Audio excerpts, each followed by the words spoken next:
They say some wounds never truly heal, but nothing prepared me for the moment I found out my brother sold Mom's heirloom to pay his debts. I felt like my whole world was ripped apart. The phone rang just as I was settling down for dinner, its sharp, insistent tone slicing through the quiet of the evening. I glanced at the screen, an unknown number flashing relentlessly. My heart tightened with a strange mix of dread and curiosity. I answered, trying to steady my trembling voice. "I'm calling about the heirloom your mother left behind," the man said, his voice calm but heavy with meaning. "It's been sold." For a moment the words hung in the air, refusing to sink in. Sold? That necklace, my mother's most treasured possession, the symbol of her love and our family's history, gone? My breath caught, and a cold wave of disbelief swept over me. Who sold it?" I whispered, barely able to speak. The man hesitated, then dropped the bombshell. "Your brother. He needed the money to cover some debts." The silence that followed was suffocating. I gripped the phone tighter, knuckles white, as the room seemed to close in around me. How could he? My own brother, the person I trusted most, had betrayed us all by selling something so sacred without even telling me. Memories flooded my mind. My mother's gentle smile as she fastened that necklace around my neck on my wedding day, the story she told about its origins, the promise it represented, and now it was gone, sold off like a cheap trinket to pay for my brother's reckless mistakes. Anger and sorrow twisted inside me, a storm I couldn't calm. I sank into my chair, the phone still pressed to my ear, waiting for something, anything, that would make this nightmare less real. But there was only silence. Who would do this to our family? And what would happen next? Who would do this to our family? And what would happen next? Those questions haunted me as I sat alone, the weight of betrayal pressing down like a storm cloud ready to burst. To understand how we reached this breaking point, I need to take you back to a time when our family was whole, when my mother's love was the glue that held us together. And that heirloom was more than just a necklace. It was a symbol of everything she stood for. Mom was the heart of our family. She wasn't wealthy, but she had a richness of spirit that filled every room she entered. That necklace, a delicate gold chain with a small, intricately carved locket, was her most treasured possession. She told me once it had been passed down through generations, a silent witness to our family's joys and sorrows. On my wedding day, she fastened it around my neck with trembling hands, whispering, "This is more than jewelry, darling. It's a promise of love, resilience, and family. Keep it close, always." For years, that promise felt unbreakable. Our family dinners were filled with laughter, stories, and the comforting presence of Mom's steady warmth. My brother Jake was the wild card, charming and impulsive, but always the baby of the family. We all knew he had his struggles, but we believed in him. We thought he'd find his way, but beneath the surface, cracks were forming. Jake's gambling started as a secret, a way to escape the pressures he never voiced. At first it seemed harmless, occasional bets, small losses. But soon, the debts piled up and the lies grew thicker. Mom tried to help quietly, covering for him when she could, but the strain was visible in her tired eyes and forced smiles. I watched helplessly as the man I loved as a brother slipped further away, swallowed by his addiction. I was the steady one, the responsible daughter who worked hard to keep the family afloat. I believed in honesty, loyalty, and the sacredness of promises, especially those made by my mother. The heirloom wasn't just a necklace to me. It was a tangible connection to her strength and love. Losing it felt like losing a part of her, and worse, losing the trust that held us together. As Jake's debts grew, so did the tension in our home. Arguments became frequent but unspoken, simmering beneath polite smiles and forced conversations. I sensed desperation in Jake's eyes, a man trapped by his own mistakes but too proud to ask for help. And then, without warning, the unthinkable happened. The heirloom was gone, sold to pay off a debt I never knew existed. That night, as I sat with the phone still warm in my hand, I realized this was more than just about money or a necklace. It was about family, trust, and the painful choices we make when everything we love is on the line. What would I do now? How could I fight to save what was left of us? The past was a warm memory, But the present was a cold, harsh reality, and the hardest part was yet to come. The next morning, I woke with a heavy weight pressing on my chest, a mix of dread and disbelief that refused to lift. I needed to see for myself. The necklace wasn't just a piece of jewelry. It was Mom's legacy, a symbol of everything she had sacrificed for us. If it was truly gone, I had to know how, why, and most importantly, who was responsible. I went straight to Mom's old jewelry box, the one I had kept locked in my room since she passed. My hands trembled as I lifted the lid, expecting to find the familiar glint of gold nestled inside. But the space where the necklace should have been was empty, bare, cold, and unforgiving. My heart sank deeper than I thought possible. I called Jake immediately, my voice shaking with a mixture of anger and desperation. "Jake, where is Mom's necklace?" "The heirloom?" There was a long pause on the other end. Then, in a voice barely above a whisper, he admitted, "I sold it. I needed the money. The debts, they were getting out of control." The words hit me like a punch to the gut. "You sold it? Without telling anyone? Without even asking me?" I could barely keep the hurt from bleeding into my voice. "I didn't have a choice," he said, his voice cracking. "I was desperate. I thought I could fix everything before anyone found out, but it was too late. The damage was done. The betrayal wasn't just about the necklace, it was about the trust that had been shattered, the sacred bond between siblings broken in an instant." How could he do this to Mom's memory? To everything she stood for? I felt tears sting my eyes, but I refused to let them fall. Not yet. Not while there was still a chance to fight back, to uncover the truth behind this reckless act. I needed answers, and I needed to hold someone accountable. That moment marked the beginning of a battle I never wanted, but couldn't avoid. The family I thought I knew was unraveling before my eyes, and I was caught in the middle, torn between love and betrayal. I clenched my fists, my resolve hardening. I would find out everything, no matter the cost, because some promises, especially those made to a mother, are worth fighting for. The days that followed felt like walking through a storm with no shelter in sight. Every conversation, every glance seemed charged with unspoken truths and simmering tension. I knew I had to dig deeper, not just to find the necklace, but to understand how our family had come to this breaking point. What else was hidden beneath the surface, waiting to be uncovered? I found myself drifting back to memories of better times, when our family was whole and laughter filled the rooms. I remembered the warmth of Mom's kitchen, the smell of fresh bread baking, and the way she would hum softly as she worked. Jake, despite his wild streak, was still the brother I loved, full of dreams and mischief, but with a heart that always seemed to shine through. Those were days when the necklace sparkled not just on my neck, but in the stories Mom told, stories of resilience and hope. But now, those memories felt like a cruel contrast to the cold reality I faced. The house was quieter, the smiles forced, and the air thick with resentment. Jake's gambling had spiraled far beyond what any of us had imagined. I started piecing together the lies he'd told, the late-night phone calls, the secret meetings. Each revelation was like a fresh wound, exposing how deeply the addiction had taken hold. I confronted my parents, hoping for some clarity, some sign that we could still pull together. But their faces were etched with exhaustion and denial. My father avoided my gaze, and my mother's eyes, once so full of life, were clouded with worry and guilt. They tried to shield me from the full truth, but I could see the cracks in their facade. The debts were bigger than I'd known, and the sacrifices they'd made to keep the family afloat were heartbreaking. One evening, as I sat alone in the dim light of the living room, I found myself flipping through old photo albums. Pictures of birthdays, holidays, and simple moments of joy stared back at me, reminders of a family that once believed in forever. The contrast between those happy days and the fractured present was almost unbearable. How had we let it come to this? Just as despair threatened to overwhelm me, my phone buzzed with a message from an unknown number.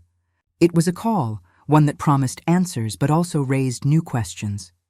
Who was reaching out, and what secrets were they about to reveal?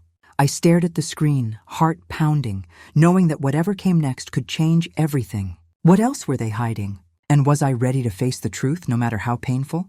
The storm was far from over, The phone call came late that night, just as I was about to give in to exhaustion and despair. The screen showed an unknown number, but something inside me told me to answer. The voice on the other end was low and urgent, a stranger claiming to have information about the heirloom and about my brother. At first, I was skeptical.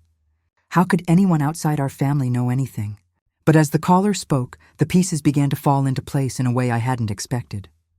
The heirloom wasn't just a sentimental keepsake, it was worth far more than I ever imagined. More than that, it had a secret history, one that my mother had kept hidden to protect us. The necklace was tied to a legacy, a promise that went beyond family pride. It was connected to something powerful, something worth fighting for. Then came the most shocking part. My brother hadn't just sold the necklace to cover debts. There was something darker beneath the surface, something he was desperate to hide.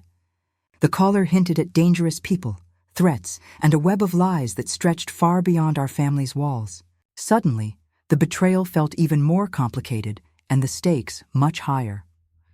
I sat in stunned silence, the weight of this new truth settling over me like a storm. For the first time since this nightmare began, I felt a spark of clarity. This wasn't just about loss or anger anymore. It was about justice, about protecting what was left of my mother's legacy, and maybe even saving my brother from the path he was on. The victim inside me started to fade, replaced by a fierce determination. I wasn't going to let this end in silence or surrender. I would confront my family, demand the truth, and fight to reclaim what was ours, no matter how hard or painful it would be. But the question lingered, sharp and relentless. Could I really save what was left of my family? Could I untangle the lies and face the darkness without losing myself in the process? As I hung up the phone, my heart pounded with a mix of fear and resolve. The road ahead was uncertain, but one thing was clear. I was no longer willing to stand by and watch everything fall apart. It was time to take control. Time to plan. Time to fight. The days that followed were a whirlwind of quiet determination. I knew that anger alone wouldn't fix what had been broken, and shouting matches wouldn't bring back what was lost. If I wanted to reclaim my mother's heirloom, and maybe even save my brother from himself, I had to be smart. I had to plan. I started by gathering every scrap of information I could find. Late at night, when the house was silent and the world felt distant, I pored over old documents, bank statements, and family records. I reached out to people who might know more, friends of Mom's, distant relatives, even the pawn shop where the necklace had been sold. Each conversation was a piece of a puzzle, slowly revealing the bigger picture. It wasn't easy. Some doors slammed shut in my face. Others opened just a crack, offering whispers of secrets I wasn't sure I was ready to hear. But with every new detail, my resolve grew stronger. I wasn't just chasing a necklace, I was fighting for the memory of a woman who had given everything for us, and for the family I still believed could be whole again. I also found unexpected allies. A close friend of Mom's, who had always been like a second mother to me, offered quiet support and wise counsel. A lawyer, recommended by a trusted colleague, agreed to look into the legal side of things. Even Jake, in moments of clarity, showed signs of wanting to make amends. These connections reminded me I wasn't alone, even when it felt like the world was against me. But the hardest part was preparing myself emotionally. I had to face the fact that this fight would bring pain and confrontation. I would have to stand up to my family, to the people I loved, and demand answers. I would have to be strong when they expected me to break. I would have to be the voice of truth in a house built on lies. Late at night, I often found myself staring at the empty space where the necklace once lay, imagining the moment I would finally confront them. Would they listen? Would they understand? Or would this only tear us further apart? Despite the fear, a quiet fire burned inside me, a mix of hope and defiance. I wasn't just planning a confrontation, I was reclaiming my power piece by piece. And no matter what happened next, I knew I was ready to face it head on. The day of reckoning was coming. And when it arrived, everything would change. But would my plan work? Would justice be served? Or was I walking into a storm I couldn't control? The evening air was thick with tension as I stepped into the living room, the place where so many of our family's happiest memories had been made, and where now the deepest wounds would be laid bare. My heart pounded, but my voice was steady as I looked around at the faces I once trusted without question. My father's weary eyes, my mother's quiet sorrow, and then Jake, his gaze flickering between guilt and defiance. "I want to talk," I said, breaking the silence that had settled like a heavy fog. "About the necklace. About everything." Jake's jaw tightened. "There's nothing left to say," he snapped, but I could see the tremor in his hands betraying him. "There's everything left to say," I replied, stepping forward. "You sold Mom's heirloom. You lied to all of us. Do you have any idea what that means?" He looked away, voice low. "I did what I had to do. You don't understand." "I understand more than you think," I said, my voice rising with the weight of years of pain and disappointment. "I understand betrayal. I understand desperation. But I also understand that what you did wasn't just about money. It was about breaking the trust that held us together." My mother's eyes filled with tears, and my father's face hardened. "Jake," my mother whispered, "why didn't you come to us?" "We could have helped." Jake's shoulders slumped. I was ashamed. I thought I could fix it on my own, but it only got worse. The room was heavy with silence, the kind that presses down on your chest and makes it hard to breathe. I took a deep breath, forcing myself to stay calm. This isn't just about the necklace anymore. It's about accountability, about facing the consequences of your actions. Jake's voice cracked. "I'm sorry. I never meant to hurt anyone." "But you did," I said firmly. "And now we have to figure out how to move forward. Together or apart." The tension was unbearable, every word a knife twisting deeper into old wounds. Who would break first? Who would give in? The answers hung in the air, unresolved and raw. As the night wore on, the confrontation peeled back layers of pain, regret, and love tangled in a web of mistakes. But one thing was clear: I was no longer willing to be silent. The fight for justice, for family, had only just begun. And just when I thought the worst was behind us, my phone buzzed again. Another call, another secret waiting to be uncovered. The days after the confrontation were heavy with silence, as if the house itself was holding its breath, waiting for the next chapter to unfold. The raw emotions from that night lingered. But beneath the tension, something had shifted. A fragile thread of honesty had been pulled taut, and it was impossible to ignore. Jake, for the first time in years, began to face the consequences of his actions. He sought help for his gambling addiction, attending meetings and opening up in ways none of us expected. It wasn't easy. There were setbacks, moments of doubt, and painful admissions, but slowly he started to rebuild the trust he had shattered. As for the heirloom, the truth was more complicated than I had imagined. The pawn shop owner, moved by the story and the weight of the necklace's history, had kept it safe, refusing to sell it to anyone else.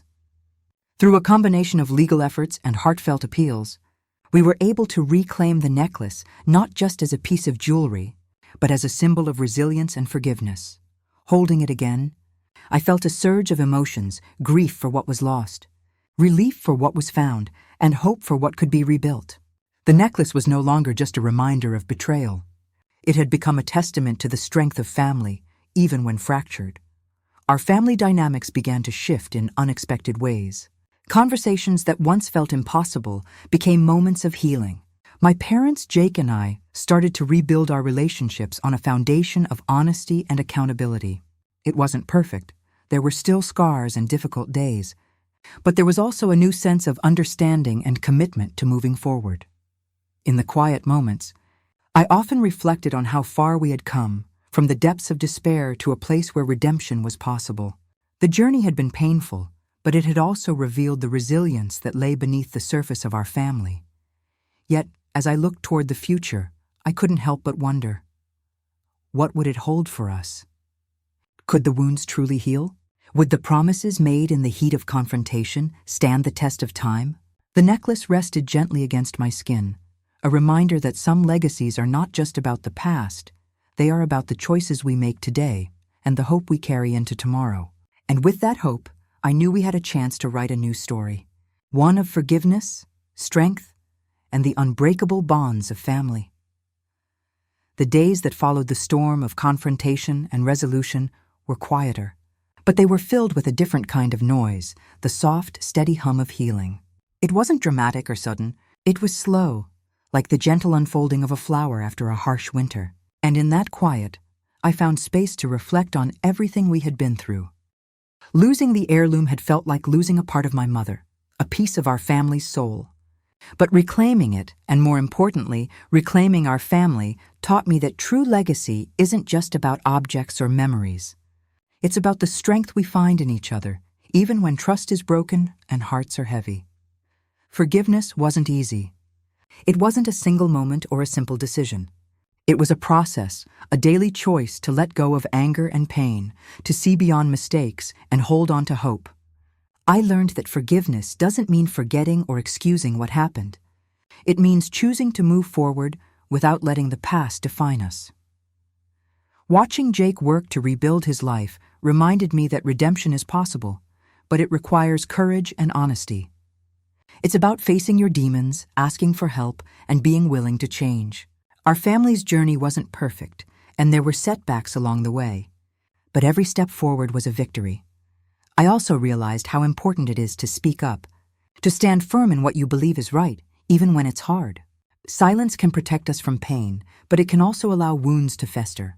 Sometimes the bravest thing you can do is confront the truth, no matter how uncomfortable it is. Our family is still healing, still learning how to trust again. But there's a new foundation beneath us now, one built on honesty, accountability, and a shared commitment to protect what matters most. The necklace, once a symbol of loss, has become a reminder of resilience and hope.